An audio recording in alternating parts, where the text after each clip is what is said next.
एक ऐसी दवाई जिसका इस्तेमाल खांसी और जुकाम के लिए किया जाता था, लेकिन आज ये दवाई किन्हीं और वजहों से चर्चा में बनी हुई है। जी हाँ, मैं बात कर रहा हूँ फेंसिडिल कोडीन युक्त कफ सिरप की, जिसकी चर्चा ना सिर्फ उत्तर प्रदेश बल्कि पूरे देश में है। हालांकि देखा जाए तो अवैध तस्करी के मामले में, इस पूरे मामले में कई लोग गिरफ्तार हो चुके हैं और यूपी पुलिस प्रेस कॉन्फ्रेंस करके ये साफ कर चुकी है कि उत्तर प्रदेश में ये दवा जो है प्रतिबंधित नहीं है और ना ही इस दवाई से किसी की मौत हुई है, लेकिन मामला तस्करी का है और देखा जाए तो इसके सहारे एक काला कारोबार किया जा रहा था। सबसे महत्वपूर्ण बात यह है कि जौनपुर के जो पूर्व सांसद हैं धनंजय सिंह जी, जो इस वक्त मेरे साथ मौजूद हैं, चूँकि इस कफ सिरप का जो पूरा एक कह सकते हैं कि जो ट्रेड हो रहा था उसका आरोप इन पर भी कुछ लोगों ने लगाया और कई लोगों ने इशारों में बहुत कुछ कहा। धनंजय सिंह जी इस वक्त मेरे साथ मौजूद हैं। सर, कोडीन युक्त कफ सिरप यूपी में बैन नहीं है, मामला अवैध तस्करी का है। जब आरोप आपके ऊपर लगे तो उस वक्त क्या रिएक्शन था? हालांकि आपने सीबीआई जांच की मांग भी की है। नहीं, मेरे ऊपर कोई आरोप नहीं लगे हैं। समाजवादी पार्टी ने एजेंडा बनाया था इसको, और मैं तो कहूँगा आपके चैनल के माध्यम से कि समाजवादी पार्टी के मुखिया और उनके सांसद जो सदन में वक्तव्य दिए हैं उसके लिए क्षमा मांगें कि उन्होंने पूरे प्रदेश को गुमराह किया कि उत्तर प्रदेश में बच्चों की मौतें हुई हैं, और जो लोग भी उनके प्रोपेगेंडा करने में, जो तमाम उनके सोशल मीडिया हैंडलर लोग थे जो उनके एजेंट के रूप में काम कर रहे थे, उन लोगों के खिलाफ कार्रवाई होनी चाहिए। और मैं देख रहा था सरकार का प्रेस कॉन्फ्रेंस जब हो रहा था, उसमें ये बात आई थी कि जिन लोगों ने र्यूमर स्प्रेड किया उनके खिलाफ कार्रवाई होगी। इतना गैर जिम्मेदाराना वक्तव्य अखिलेश यादव जी देंगे मुझे उम्मीद नहीं थी। उनकी प्रेस कॉन्फ्रेंस हो रही थी जिसमें हमारी तस्वीर दिखाई गई थी। नाम मेरा नहीं ले रहे, लेकिन तस्वीर दिखाने से मीडिया का एथिक्स भी है। अगर आप तस्वीर दिखाते हैं तो माना जाता है कि आप उसी व्यक्ति के लिए बात कर रहे हैं।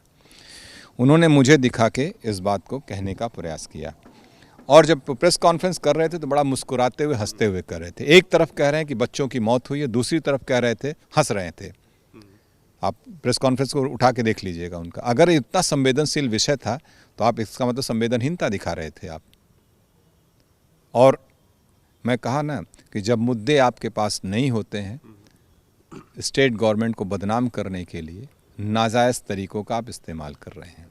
और स्पेशली मैं देख रहा था अखिलेश यादव जी, इस पूरे 128 FIR हुई है, किसी के विषय में कुछ नहीं बोल रहे, 3-4 ठाकुर लड़कों को टारगेट कर रहे थे, जिसमें एक आलोक सिंह सिपाही जिसको लेके बात की जा रही है। आलोक को मैं इनकी तरह नहीं हूँ कि इनके साथ कैबिनेट में रहने वाले व्यक्ति राजा भैया को डिनाई कर गए प्रतापगढ़ में कौन राजा।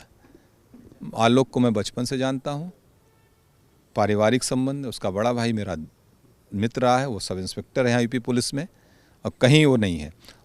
उसने कोई एजेंसी बना ली थी होलसेल की, किसी कुछ अपने साथियों को गुमराह होके। उसमें अगर इलीगल ट्रेडिंग हुई है उस पर ईडी जांच कर रही है, SIT जांच करेगी, सीबीआई हो जाती है सीबीआई जांच करेगी, उसमें क्लैरिटी आ जाएगी सारी चीज़ों की।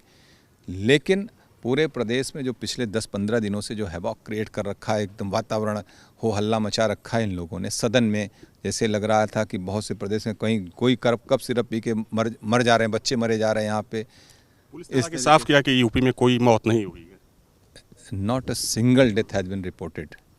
गलत बात ही है। अबॉट एक बड़ी कंपनी है, उसके जो है ओवर स्टॉक का इशू आया, जो था मैं प्रेस कॉन्फ्रेंस सुना और समझा, और जो स्वयं में भी मैंने देखा। और कहाँ का मसला कहाँ जोड़ देते हो। मध्य प्रदेश का इशू था, स्टेट गवर्नमेंट की सप्लाई थी वो, और स्टेट गवर्नमेंट ने जो जिस चेन्नई की कोई कंपनी थी तमिलनाडु की, उससे लिया था। उसमें कुछ किसी अडल्ट्रेट आ गया था, अडल्ट्रेट लॉट ही कोई आ गई थी, जिससे कुछ बच्चों की डेथ हुई। ठीक है, उसमें FIR हुई, कार्रवाइयाँ हो रही हैं। इसके पहले भी 2022 में भी हमारे यहाँ इंडिया में मैन्युफैक्चर्ड कुछ मेडिसिन बाहर भी गई थी, विदेशों में गई थी, अफ्रीकन कंट्रीज़ में गई थी, वहाँ पे भी कुछ डेथ हुई थी। उसमें WHO की रिपोर्ट भी थी कि क्या कहते हैं, रेगुलेटरी ठीक नहीं है इंडिया में, इस वजह से ऐसा आया। मैं पढ़ रहा था, देखा कहीं से कि जब ये सब सारी चीज़ें आने के बाद थोड़ा बहुत हमने भी रिसर्च किया। लेकिन मैं आपके चैनल के माध्यम से यही कहूँगा कि समाजवादी पार्टी मुख्य विपक्षी दल के रूप में यहाँ काम कर रही है, तो जनहित के मुद्दों पे बात करो। इन नाजायज़ मुद्दों पे, इसका मतलब आपके पास मुद्दे बचे नहीं हैं। इसका मतलब भारतीय जनता पार्टी ने सारे मुद्दे ख़त्म कर दिए, सारा अच्छा काम कर रही है, आपके पास मुद्दे नहीं बचे, तो आप नाजायज़ मुद्दों पे कर रहे हो। इलीगल ट्रेडिंग का इशू है, अगर मनी लॉन्ड्रिंग हुई है तो ईडी इंक्वायरी कर रही है। ईडी तो कॉम्पिटेंट एजेंसी है ना जांच करने के लिए, कोई भी मनी ट्रेल कहीं गया पकड़ के जाएंगे। और रही बात फ़ोटो खिंचाने की, जितना बोल रहे हैं। तो उसी पर आऊँगा। अमित टाटा, शुभम जायसवाल, आलोक की फोटो अखिलेश यादव जी के भी साथ है, और एक कोई राहुल यादव लड़का, उसके खिलाफ भी FIR है, वो भी अखिलेश यादव जिसको दो फैसिलिटेट कर रहे हैं। तो हम तो नहीं कहने जा रहे हैं ना। आप मीडिया ने जाके आपको उनसे सवाल किया अखिलेश यादव से कि आपके साथ फ़ोटो है, या जिन लोगों के साथ फ़ोटो है आप लोगों ने उनसे पूछा? ये लोग जो है सीधा इशारा आपकी तरफ कर देते हैं जब भी कुछ पूछा जाता है। ऐसा, उनको मुझसे बड़ी वो है ना, लगाव है मेरा, उनका संबंध भी है। नहीं, उनका मुझसे लगाव भी है। 2022 में भी इसी तरीके से उन्होंने कह दिया, एक केस था, मैं बेल आउट था, बोलने लगे कि हम फरार हैं, हम वांटेड हैं, मैं ये हूँ, मैं इनामिया हूँ, पता नहीं क्या क्या संज्ञा दे डाले, जिसका नतीजा हुआ 2022 का चुनाव निपट गए।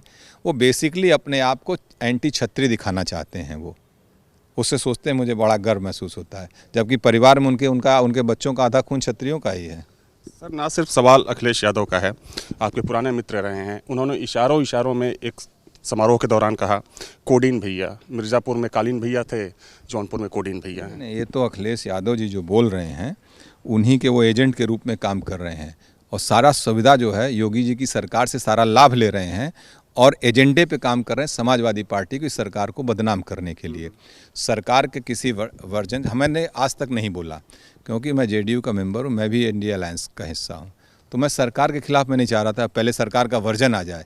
मैं वेट कर रहा था 8 तारीख को, जब सरकार का वर्जन आ गया, सरकार की तरफ से क्लैरिटी आ गई, तब मुझे लगा कि अब मुझे बोलना चाहिए। मेरे पास भी स्टैंड नहीं था, मैं क्या बोलूँगा, क्या दिख रहा है यहाँ। तो हमने कहा सरकार की क्लैरिटी आ जाए, क्योंकि सरकार के हेल्थ डिपार्टमेंट को क्लैरिटी देनी चाहिए थी। ये क्वेश्चन मार्क तो हेल्थ डिपार्टमेंट के ऊपर आ रहा था ना। लोग लगा रहे थे, विपक्ष आपका चिल्ला रहा कि बच्चे मर गए, एक भी डेथ रिपोर्ट नहीं है, कैसे कह रहे थे? इन लोगों के खिलाफ FIR करा के कार्रवाई करनी चाहिए। आपके कहने का मतलब ये है कि आप ठाकुर हैं, इस वजह से आपको इसमें फंसाया जा रहा है? क्या फंसा पाएंगे मुझे यार? मैं कुछ दोषी हूँ? मैं कोई वो हूँ? आप कैसे कह सकते हैं? ये अखिलेश यादव हमको फंसाएंगे, समाजवादी पार्टी फंसाएगी मुझको? भाई अगर कोई क्राइम हो तो आप करोगे, किसी को आप हल्ला करोगे अपने राजनीतिक मुद्दों के लिए। आपके पास बेरोजगारों के लिए मुद्दा नहीं, क्योंकि आपको बेरोजगारी से कोई मतलब नहीं है। आप यूपी पब्लिक सर्विस कमीशन को Anil Yadav public service commission बना देते हो आप, तो आपको इन सब चीज़ों से तो मतलब ही नहीं है। आप नकल करवाते हो। यूपी पब्लिक सर्विस कमीशन के एग्ज़ाम में आप, चाहे लोअर सबऑर्डिनेट का एग्ज़ाम हो, जगह जगह हर जिले में नकल सेंटर खोल देते हो आप, नकल माफिया आप पैदा करते हो। ये सरकार कार्रवाई करके बंद कर रही है। आप जो हर जगह हर जिले में एक मुन्ना भाई पैदा करते हो नकल कराने के लिए। समाजवादी पार्टी की सरकार, समाजवादी पार्टी नकल अध्यादेश आया हुआ था जब भारतीय जनता पार्टी की 91 में सरकार बनी थी। समाजवादी पार्टी की सरकार बनते नकल अध्यादेश खत्म करके नकल करो लागू कर दिया गया इस प्रदेश में। तो आप प्रदेश को अनार्की की तरफ ले जाते हो। एक सवाल ये है, अमित टाटा जो इस केस का एक मुख्य अभियुक्त है, 2 उसके फर्मों का जिक्र आया। एक फर्म धनबाद में है, नाम मुझे याद नहीं आ रहा, एक श्री मेडिकल करके है बनारस में। कहा गया कि उन दोनों फर्मों के द्वारा अवैध ट्रेडिंग की गई है, और हालांकि वो किसी और के थ्रू आया था, शुभम जायसवाल के संपर्क में। लेकिन अमित टाटा को लेकर भी आपका एक बयान बड़ा वायरल हुआ कि वो मेरा छोटा भाई है। इस पर क्या कहेंगे? अरे भाई, हमारा बनारस में एक मुकदमा चल रहा है। शशिकांत राय मेरे एडवोकेट हैं, ये अमित उन्हीं का जूनियर था। उन्हीं के हमारे से लगातार अपने केस की पैरवी, मेरे ऊपर गोली चली थी, उसमें लगातार हम पैरवी में जाते रहते हैं। तो अमित वहाँ मिलता रहता है रेगुलर। और जौनपुर का, बाद में मैं जाना कि जौनपुर का रहने वाला है वो, और जौनपुर से उसकी इच्छा थी कि चुनाव लड़ने की, रामपुर ब्लॉक से ब्लॉक प्रमुख लड़ना था। तो आदमी, हम लोग भारतीय समाज में रहते हैं, हम अपने से बड़े को भाई साहब कहते हैं, भैया कहते हैं, और छोटे को छोटा भाई ही कहते हैं ना। और जब तक किसी के ऊपर कोई चीज़ है नहीं आपके, तो आप कैसे कह देंगे भाई? जिस दिन जब मैंने कहा था उस दिन क्या अमित वांटेड था? अमित किसी केस में था? अमित का इसमें नाम आया था? इसका मतलब कोई किसी से रिश्ता ना। आप मेरे साथ कल खड़े हुए हैं यहाँ पे, आप बाहर निकल जाए किसी का मर्डर कर दीजिए तो हम आपसे खड़े होकर आज बात ही ना करें। फिर इस तरीके का चलेगा? राजनीति इतनी नीचे नहीं आनी चाहिए लोगों को। देखिए, जो गाड़ी पकड़ी गई, जिस गाड़ी के साथ अमित टाटा गिरफ्तार हुआ, 9777, चूँकि अधिकतर आपकी गाड़ियों का नंबर उसी सीरीज पे है, तो उसको भी एक इशू बनाया गया, मुद्दा बनाया गया कि ये धनंजय सिंह का सबसे खास करीबी। वो भी गाड़ी अखिलेश जी ने अपने प्रेस कॉन्फ्रेंस में दिखाई थी। उत्तर प्रदेश में हर साल एवरी ईयर कम से कम 1000 नंबर निकलता होगा विभिन्न RTO से 75 जिलों के। तो क्या 1000 गाड़ियाँ मैं लेता हूँ? मुझे बहुत से लोग चाहने वाले, जो मुझे पसंद करते हैं, तमाम लोग उस नंबर को ले लेते हैं। बहुत से लोग रैंडम किसी को मिलता है। इसी बार हमको अपना लेना था तो पता लगा कि लड़के को रैंडम जौनपुर का नंबर मोटरसाइकिल में मिल गया। तो मैं क्या करूँगा उसमें भाई? कोई गाड़ी लेके ना, बहुत से लोग आपको देख के आपकी जैसी नकल करने लगेंगे, तो इसका क्या मतलब? आप उसके लिए दोषी हैं?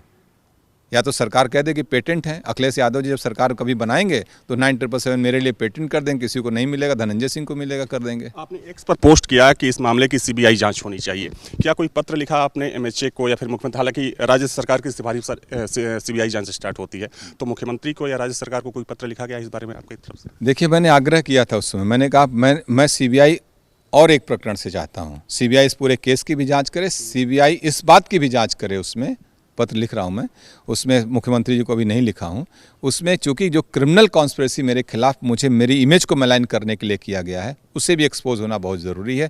उसमें कुछ सोशल मीडिया हैंडलर थे, कुछ समाजवादी पार्टी के लोग थे, जो अभी समाजवादी पार्टी छोड़ के भारतीय जनता पार्टी का दामन थामे हुए लोग हैं। तो तमाम इन लोगों ने एक कॉन्स्पिरेसी की, पैसा बहुत पंप किया, इन लोगों ने जो किया उसकी जाँच होनी चाहिए। और जो बेनिफिशरी सरकार से हो रहे हैं, कम से कम सरकार देखे कि सरकार की छवि कौन खराब कर रहा है। एक इससे थोड़ा सा हटके सवाल है, ओम प्रकाश राजभर सुहेलदेव समाज पार्टी के राष्ट्रीय अध्यक्ष हैं, उन्होंने उनसे सवाल पूछा गया कि क्या आप धनंजय सिंह को टिकट देंगे, हालांकि तो आप जेडीयू में एक बड़े पोस्ट पर हैं, तो अगर कभी वैसी स्थिति आती है, और चूंकि ओम प्रकाश राजभर ने इंटरव्यू में कहा, तो क्या सोचते हैं उस बारे में? अरे भाई, ओम प्रकाश राजभर जी हम लोगों के मित्र हैं और अच्छे नेता भी हैं। एक तस्वीर भी बड़ी वायरल हुई थी आपकी राजभर जी के साथ। नहीं, एक तस्वीर का दसियों तस्वीर है भाई। हमारी पत्नी जिला पंचायत अध्यक्ष और जिला पंचायती राज मंत्री भी हैं, वो उसके पहले भी हमारे उनके संबंध। इधर बीच उत्तर प्रदेश की राजनीति में पिछले हमने 20-25 वर्षों में ओम प्रकाश राजभर जी संघर्षशील नेता हैं। देखिए, आप उठा के देखिए, 20 जहाँ लोग मंत्री बनने के लिए पार्टियां बदल देते हैं, गिर जा रहे हैं, लेटे पड़े जा रहे हैं, लेकिन ओम प्रकाश राजभर जी पिछले 20 सालों के इतिहास में मैं ऐसा देखा हूँ, उत्तर प्रदेश जिसने कैबिनेट मंत्री को छोड़ के बाहर हट गया सरकार से, ये पहले व्यक्ति इधर बीच लास्ट 20 ईयर्स की पॉलिटिक्स आप उठा के देख लीजिए। या तो लोग बर्खास्त किए गए, समझ गए, नहीं तो स्वयं छोड़ दिया, सरकार छोड़ के संघर्ष का रास्ता चुना। तो नेता हैं, अपना ओबीसी कम्युनिटी के लिए राजनीति कर रहे हैं और संघर्ष कर रहे हैं।